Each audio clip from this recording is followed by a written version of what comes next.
ذوی الاحترام علماء معظم، خصوصیت کے ساتھ میرے محسن و کرم فرما حضرت حافظ وقاری عقیل احمد رضوی صاحب قبلہ دامت برکاتہم العالیہ، اور میرے محسن و کرم فرما میرے بڑے بھائی عزیز حضرت حافظ وقاری ویس رضا اظہری صاحب قبلہ، اور میرے محسن و کرم فرما ناظم اجلاس حضرت صاحب قبلہ، اور ادریس بھائی اور دیگر تمامی میرے دوستوں، نوجوان ساتھیوں، میری ماں بہنوں، السلام علیکم ورحمۃ اللہ تعالی وبرکاتہ۔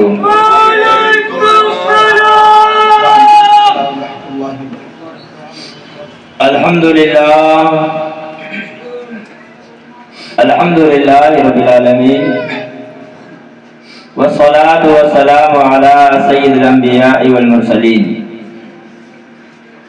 وعلى آلہ الطیبین الطاہرین ومن اتبعهم اجمعین۔ قال اللہ تبارک وتعالی فی القرآن المجید: ثم قست قلوبکم من بعد ذلک فہی کالحجارۃ او اشد قسوۃ وإن من الحجارة لما يتفجر منه الأنهار وإن منها لما يشقق فيخرج منه الماء وإن منها لما يهبط من خشية الله وما الله بغافل عما تعملون۔ صدق الله العظيم وبلغنا رسوله النبي الكريم ونحن على ذلك لمن الشاهدين والشاکرین والحمد للہ رب العالمین۔ آئیے ہم اور آپ عقیدت و احترام کے ساتھ سارے عالم کے مالک و مختار حبیب پروردگار ارواحنا فدا جناب محمد رسول اللہ صلی اللہ تعالی علیہ وسلم کی بارگاہ عالیہ شریف میں جھوم کر عقیدت کے ساتھ درود پاک پڑھیں۔ اللہم صلی علی سیدنا و مولانا محمد وبارک وسلم، صلاۃ و سلام علیک یا رسول اللہ صلی اللہ علیہ وسلم۔ بڑی خوش نصیبی کی بات ہے اور اللہ کا لاکھ لاکھ شکر و احسان ہے کہ اللہ نے ہم اور آپ کو سردی کے اس وقت میں ہم اور آپ کو اللہ اس کے رسول کے ذکر کی محفل میں آنے کی توفیق مرحمت فرمائی۔ یہ ہم اور آپ کی بس کی بات نہیں، نہ کوئی آپ کو بلا سکتا ہے، نہ ہی آپ کسی کے بلانے پہ آ سکتے ہیں۔ یہ مدینے والے آقا کا اشارہ تھا جب آپ آئے ہیں یہاں۔ اللہ کا حکم تھا، میرے آقا کا اشارہ تھا جب جا کے آپ یہاں پہ آئے ہیں، ورنہ کسی کے اندر طاقت نہیں کہ وہ خود سے چل کے جا سکے کہیں پہ یا کوئی کسی کو بلا سکے۔ میرے پیارے محترم، اچھی بات ہے یہ اللہ اس کے رسول کے ذکر کے محفل ہم اور آپ مقصد کیے بیٹھے۔ مجھے سردی زیادہ لگ رہی، میرے ہاتھ زیادہ ٹھنڈے ہو رہے ہیں، لیکن تھوڑی دیر کے بعد کے لیے آپ کے سامنے آئے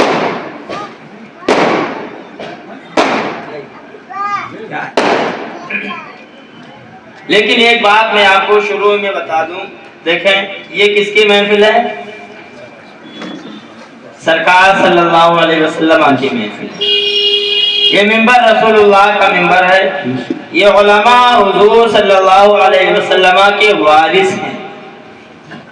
میرے پیارے، میں اکثر ایک بات کرتا ہوں کہ جب یہ حضور کی محفل ہے تو جس طرح ہم ایک دعوت میں اگر اچھی کوالٹی اچھی پوزیشن والا آدمی ہو تو اس کے یہاں اس کے گھر دعوت میں ہم فروسی طرح کا اہتمام انصرام و انتظام کر کے جاتے ہیں۔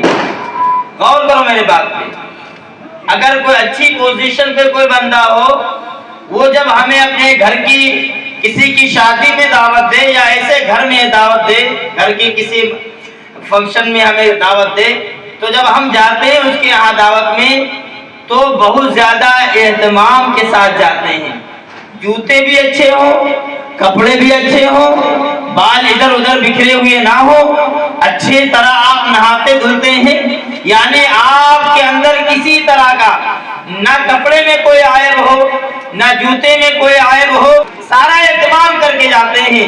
میرے پیارے، یہ دنیا داروں کے مالدار کی پارٹی میں آپ اتنا اہتمام کر کے جاتے ہیں، رسول اللہ کی مجلس میں کتنے اہتمام کے ساتھ آتے ہیں، آپ اندازہ لگا۔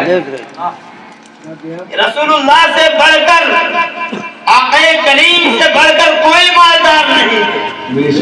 اللہ کی مخلوق میں اللہ تعالیٰ نے اپنے محبوب کو ساری کائنات کا مالک و مختار بنایا۔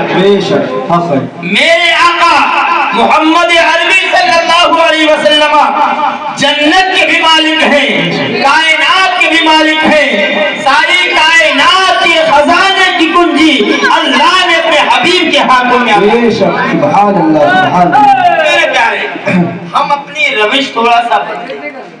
جب حضور کی مجلس میں آئے تو یاد پتا چلے، لوگوں کو جانکاری ہو کہ یہ حضور کی محفل میں جا رہا ہے، یہ حضور کی محفل میں جا رہا ہے میرے پیارے۔ اس لیے کہ میں اکثر ایک جگہ پہ ایک روایت بیان کرتا ہوں کہ ہم جو بیٹھتے ہیں، جو کرتے ہیں، ہمارے آقا قبر انور سے اپنے ہمیں دیکھتے بھی ہیں، ہمیں ملاحظہ بھی۔ پیارے محترم، میں آپ کو کوئی غمزدہ نہیں کرنا چاہتا ہوں، لیکن سچ بات بتانے میں کسی طرح کا جھجک محسوس نہیں کرتا۔ آپ جب پان کھا کے بیٹھیں گے، گٹکا کھا کے بیٹھیں گے، حضور کے نام پر جب سبحان اللہ بولیں گے، الحمدللہ کی صدا بلند کریں گے، میرے آقا دیکھ رہے ہوں گے کہ میرا نام لیا جا رہا ہے اور یہ بندہ سبحان اللہ کہہ بھی رہا ہے، منہ میں کیا کیا بھرے ہوئے، بتاؤ میرے آقا کو تکلیف نہیں ہوتی؟ بتائیے تو۔ ایک صاحب، ایک پروفیسر کی میٹنگ میں ایک صاحب بیٹھے ہوئے، انہوں نے بیان کیا کہ یار ہم جب اپنی میٹنگ میں ہوتے ہیں، اپنے یہاں کسی کاروبار کے معاملے میں جب میٹنگ کرتے ہیں یا اور کوئی معاملہ ہوتا ہے، تو جب ہمارے یہاں شرکا جتنے حضرات شرکت کرتے ہیں، وہ اپنا موبائل سائلنٹ کر لیتے ہیں یا تو سوئچ آف کر لیتے ہیں۔ کہا اگر کسی نے انجانے میں موبائل سوئچ آف نہ کیا اور دورانِ میٹنگ، دورانِ گفتگو کسی کا فون آ گیا تو ہم فون اٹھانا بھی پسند نہیں کرتے ہیں، اس کو جو ہے یوں ہی نظر انداز کرتے ہیں کہ بات ہو رہی بہت امپورٹنٹ، بات بہت ضروری ہو رہی ہے، کاروبار کے مسئلے میں بات ہو رہی ہے، ہم اور آپ کو جو ہے کسی اور چیز کے بارے میں بتایا جا رہا ہے۔ لیکن پیارے، کاروباری میٹنگ ہو تو ایک بندہ موبائل میں فون آئے تو موبائل کو اگنور کر دیتا ہے، میٹنگ کی باتوں میں لوگوں کی باتوں پہ توجہ کرتے ہوئے کان بھرتا ہوا نظر آتا ہے۔ لیکن پیارے، آقا کی مجلس ہو، محمد رسول اللہ کی مجلس ہو، آقا کی مجلس میں حضور کی بات بتائی جائے، آخرت کی بات بتائی جائے، ہم یوں ہی ادھر ادھر جو ہے اپنے توجہ کرے رہیں، بتائے ہم سے بڑا بری قسمت والا کون ہوگا؟ اور آپ کو چاہیے کہ جب بھی میرے پیارے، دیکھو میں آپ کو سچی بات بتا رہا ہوں، آپ کی بھلائی کے لیے بات بتا رہا ہوں کہ آپ جب بھی حضور کی مجلس میں، چھوٹی مجلس ہو یا بڑی مجلس میں، جب بھی حضور کی مجلس میں بیٹھے، آپ کا کردار بتائے کہ ہاں یہ حضور کا عاشق ہے، آپ کا کردار بتا رہا ہو کہ ہاں یہ حضور کا عاشق ہے۔ میرے پیارے، کیا ہم نہیں چھوڑ سکتے؟ کر سکتے ہیں میرے پیارے۔ ایک مرتبہ اور درود پاک پڑھیں، اللہم صلی علی سیدنا مولانا محمد وبارک وسلم، صلاۃ و سلام علیک یا رسول اللہ۔ کوئی امید بر نہیں آتی، کوئی امید بر نہیں آتی، کوئی صورت نظر نہیں آتی، کوئی امید بر نہیں آتی، کوئی صورت نظر نہیں آتی، موت کا ایک دن مقرر ہے، نیند رات بھر کیوں نہیں آتی؟ نیند رات بھر کیوں نہیں آتی؟ موت کا ایک دن مقرر ہے، نیند رات بھر کیوں نہیں آتی؟ آگے آتی تھی کسی بات پر ہنسی، آگے آتی تھی کسی بات پر ہنسی، اب کسی بات پر نہیں آتی، اب کسی بات پر نہیں آتی۔ جانتا ہوں ثواب طاعت و زہد، جانتا ہوں تو ثواب طاعت و زہد، پھر طبیعت ادھر نہیں آتی، پھر طبیعت ادھر نہیں آتی، پھر طبیعت ادھر نہیں آتی۔ کوئی گل باقی رہے گا نہ چمن رہ جائے گا، کوئی گل باقی رہے گا نہ چمن رہ جائے گا۔ ہاں ہاں آپ بھی کہو ہم بھی کہیں، ساری کائنات کو ہر ایک زبان ہو کر کے یہی کہنا چاہیے، کوئی گل باقی رہے گا نہ چمن رہ جائے گا۔ اور ایسے دور میں تو چلا کر کہو کوئی گل باقی رہے گا نہ چمن رہ جائے گا۔ ہاں اور رسول اللہ کا دین ہے زندہ باد، سبحان اللہ سبحان اللہ، زندہ باد زندہ باد، اور رسول اللہ کا بے شک کوئی گل باقی رہے گا نہ چمن رہ جائے گا، اور رسول اللہ کا دین حسن سب رہ جائے گا، زندہ باد۔ کیا شک ہے اس میں؟ کیا شک ہے اس میں کہ رسول اللہ کا دین حسن جو ہے لوگ مٹانے کی کوشش کر رہے ہیں مٹ جائے گا؟ شک ہے نہیں ہے، یہ اللہ کا دین پسندیدہ دین ہے اللہ کا۔ بے شک اللہ نے فرمایا ان الدین عند اللہ الاسلام، بے شک اللہ کے نزدیک پسندیدہ دین اسلام ہی ہے۔ کوئی گل باقی رہے گا نہ چمن رہ جائے گا، پر رسول اللہ کا دین حسن رہ جائے گا۔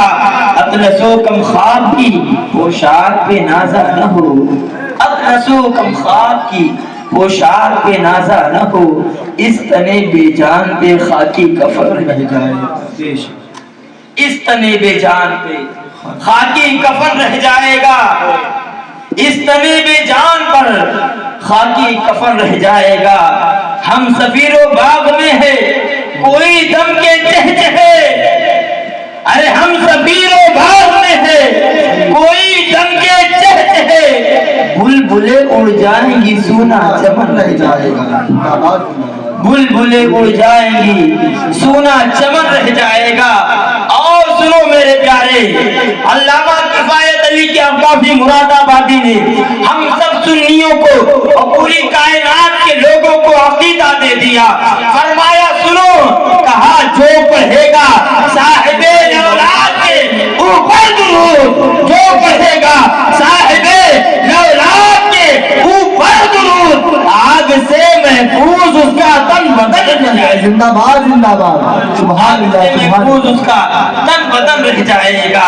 اے میرے پیارے محترم، اور خود آئیے سب لوگ گنگنائیں کہ لب پہ نعت پاک کا نغمہ، لب پہ نعت پاک کا نغمہ کل بھی تھا اور آج بھی ہے، لب پہ نعت پاک کا نغمہ کل بھی تھا اور آج بھی ہے، میرے نبی سے میرا رشتہ کل بھی تھا اور آج بھی ہے، میرے نبی سے میرا رشتہ کل بھی تھا اور آج بھی ہے۔ اور کسی جانب کیوں جائیں اور کسی کو کیوں دیکھیں، اور کسی جانب کیوں جائیں اور کسی کو کیوں دیکھیں، ارے میرا سب کچھ گنبد خضرا کل بھی تھا اور آج بھی ہے، میرا سب کچھ گنبد خضرا کل بھی تھا اور آج بھی ہے۔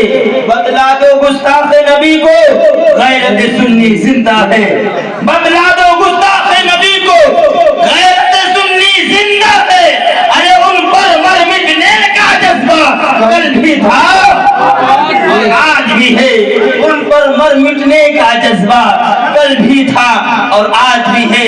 میرے پیارے محترم، مجھے ایک روایت یاد آئی، سرکار صلی اللہ علیہ وسلم کا زمانہ ہے، میرے آقا صلی اللہ علیہ وسلم ہے، اللہ اللہ، اسی دوران جو ہے ایک قذاب جس کا نام مسلمہ ہے، مسلمہ قذاب میرے آقا کی بارگاہ میں ایک خط لکھتا ہے۔ خط کا مضمون یہ تھا، یا رسول اللہ، اے محمد رسول اللہ صلی اللہ علیہ وسلم، آپ نبی ہیں، آپ نبی ہیں، میرا یہ خط آپ تک کے پہنچ رہا ہے، آپ نبی ہیں، لیکن آپ جانے کے بعد ہم سے معاہدہ یہ کر لیں، جب آپ کا وصال ہو جائے نا، جب تک کہ آپ زندہ رہے آپ نبی ہیں، لیکن آپ کے جانے کے بعد ہم نبی بنیں گے، ہم نبوت کی کرسی پہ بیٹھیں گے، ہم نبی بن جائیں گے۔ غور کرو میرے پیارے، مسلمہ جھوٹا قذاب وہ کہتا ہے میرے آقا کی بارگاہ میں خط لکھ کر کے، اس کا مضمون خط کا یہ تھا کہ یا رسول اللہ جب تک کہ آپ زندہ رہیں آپ نبی بنے رہیں، لیکن جب آپ چلے جائیں تو میں نبی بن جاؤں گا، نبوت کی کرسی پر میں بیٹھوں گا۔ اللہ اللہ، اس نے یہ لکھا۔ اس کے بعد کا اگر آپ کو یہ منظور نہیں ہے تو دوسری بات میں کر رہا ہوں، آپ عرب کے ایک خطے کے نبی بن جائیں، ایک علاقے کے نبی بن جائیں، اور میں دوسرے علاقے کا نبی بن جاؤں۔ اللہ اللہ، اے میرے پیارے، ہم اور آپ کا عقیدہ ہے ختم نبوت میرے آقا کے بعد کوئی نبی نہیں ہو سکتا ہے، قیامت تک کے نبی اب میرے آقا ہی رہیں گے، آخری پیغمبر میرے آقا محمد رسول اللہ ہے۔ اللہ اللہ، اب میرے آقا کے بعد کوئی نبی نہیں آ سکتا ہے۔ لیکن مسلمہ جو ہے اپنا ایک خط لکھ کر کے کہتا ہے یا رسول اللہ آپ ہم سے معاہدہ کر لیں کہ جب تک کہ آپ رہے دنیا میں ظاہری طور پر تب تک آپ نبی بنے رہے، لیکن جانے کے بعد میں نبی بن جاؤں گا۔ اگر یہ نہ مانے آپ تو دوسری بات مان لے کہ آپ ایک خطے کے نبی بن جائیں، کچھ علاقے کے نبی بن جائے، ہم دوسرے علاقے کے نبی رہیں گے، ہم دوسرے خطے کے نبی رہیں گے۔ لیکن میرے آقا کی بارگاہ میں جب ایک خط لکھ گیا ہے، میرے آقا نے خط پڑھا ہے، اس کے بعد کہا ہے اے مسلمہ میں اللہ کا رسول ہوں، اللہ نے مجھے نبی بنایا ہے، اللہ نے مجھے اپنا حبیب بنایا ہے، اللہ نے مجھے رسالت کی کرسی پہ بٹھایا ہے، اور تو جو نبوت کا دعویٰ کر رہا ہے تو جھوٹا ہے، تیرا دعویٰ غلط ہے، تو جھوٹ بول رہا ہے، تو قذاب ہے۔ میرے آقا نے اس کے جواب میں، اس کے خط کے جواب میں اپنا خط لکھا ہے، اور ان خط کا مضمون یہ تھا کہ میں اللہ کے طرف سے نبی بن کر آیا ہوں، لیکن تو جھوٹی نبوت کا دعویٰ کر رہا ہے، تو جھوٹ کا نبی بننا چاہتا ہے۔ اے میرے پیارے محترم، میرے آقا نے جو ہے خط لکھوایا ہے، اس کے بعد میرے آقا نے اشارہ کیا ہے صحابہ ادھر آؤ، صحابہ جمع ہو گئے ہیں۔ آقا نے فرمایا حالات بڑے نازک ہیں، اس کے پہرے دار بھی ہوں گے، آگے پیچھے پہرے دار ہوں گے، لیکن بتاؤ تو صحیح صحابہ اب یہ خط اس کے پاس لے کر کون جائے گا؟ اس بادشاہ کے پاس یہ خط میرا لے کر کون جائے گا؟ اللہ اللہ، نبی کے متوانے، نبی کے چاہنے والے، نبی کے نام پہ جان کو قربان کرنے والے صحابہ ستاروں کی طرح آقا کی انجمن میں بیٹھے تھے، تب تک کہ ایک صحابی رسول، روایت میں آیا ہے نحیف بدن کمزور جسم کے صحابی رسول مدینے کے گلی میں سر پہ ٹوکرا رکھ کر کے کھجورے بیچا کرتے تھے۔ اللہ اللہ، آج جو میرے آقا کے جو ہے مجلس اطہر میں، مجلس اقدس میں بیٹھے ہوئے تھے، آقا نے فرمایا میرا یہ خط مسلمہ کے پاس کون لے کر جائے گا؟ وہ نحیف و کمزور صحابی رسول اب تک کے جو اپنے سرپٹ کو جو ہے ٹوکری رکھ کر کے مدینے کے گلیوں میں جو ہے کھجورے بیچا کرتے تھے، آقا کی بارگاہ میں بیٹھے تھے، کھڑے ہو گئے، عرض کیا آقا آپ کا یہ غلام، آپ کا یہ نوکر، آپ کا یہ خادم آپ کا خط لے کر اس کے پاس جائے گا، آپ کا خط لے کر جائے گا۔ اللہ اللہ، صحابہ کہتے ہیں وہ صحابی رسول اللہ کے رسول کی مجلس سے کھڑے ہوئے اور کہتے ہیں آقا میں لے کر جاؤں گا۔ انداز الگ تھا، گفتگو الگ تھی۔ جب کھڑے ہوئے صحابہ کہتے ہیں وہ ایسے جوش میں کھڑے ہوئے کہ بیٹھے بیٹھے کھجورے کھا رہے تھے۔ آقا نے جیسے فرمایا میرا یہ خط کون لے کر جائے گا، کھڑے ہو گئے، کوئی پرواہ نہیں کی اور کہا آقا میں لے کر جاؤں گا۔ صحابہ فرماتے ہیں کہ وہ کھجورے کھا رہے تھے، کھجوروں کے چھوٹے چھوٹے ٹکڑے صحابہ کے منہ پر، ان کے منہ سے نکل کر گرے اور جلدی سے کہا میں لے کر جاؤں گا۔ صحابہ ان کے منہ کو تکنے لگے اور کہنے لگے بتاؤ تو صحیح اتنی جلدی کیا ہے؟ کھجور تو کھا لیتے، آرام سے جواب دے دیتے، آرام سے کھڑے ہو جاتے، کھجور کھا کر کے جواب دیتے تھے۔ نہیں نہیں، تمہیں پتا نہیں ہے یہاں سب نبی کے اشارے پر اپنی گردن کو کٹوانے کے لیے تیار بیٹھے ہیں، اگر میں دیر کرتا تو ہو سکتا ہے کوئی کھڑا ہو جاتا، اس کی ڈیوٹی لگ جاتی، میں یہ نوکری جو ہے کسی کے جو ہے ذمہ نہیں کر چاہتا ہوں, میں خود یہ نوکری سرکار کی کرنا چاہتا ہوں, میں خود سرکار کا خط لے کر جانا چاہتا ہوں. اللہ اللہ, سرکار کی مجلس میں بیٹھے تھے, سرکار نے قریب کیا, اپنا خط دیا اور فرمایا پتا ہے سنبھل کر جانا اور دلیری کے ساتھ جانا, اس لیے کہ وہ صحابی رسول کمزور جسم والے تھے, نحیف البدن تھے, مدینے کی گلیوں میں کھجور بیچا کرتے تھے. اللہ اللہ, آج آقا نے فرمایا اے میرے جانثار, اے میرے غلام, اے میرے خادم, جا تو رہا ہے لیکن تھوڑا جو ہے انداز الگ اختیار کر کے جانا. اللہ اللہ کہتے آقا آپ فکر نہ کرے, میں جاؤں گا. سرکار صلی اللہ علیہ وسلم نے اپنا خط دیا ہے, خط لے کر کے صحابہ کہتے ہیں وہ صحابی رسول اس انداز سے نکلے ہیں کہ ایسا لگ رہا تھا کوئی بہت بڑا بہادر جا رہا ہے, کوئی بہت بڑا جوان جا رہا ہے. ابھی تک کے وہ کمزور جسم والے تھے, لیکن آج جب نبی کا خط دشمن کے سامنے لے جانا تھا تو جب نکلے ہیں صحابہ کہتے ہیں ایسا لگتا تھا بہت بڑا سورما جا رہا ہے, بہت بڑا بہادر جا رہا ہے.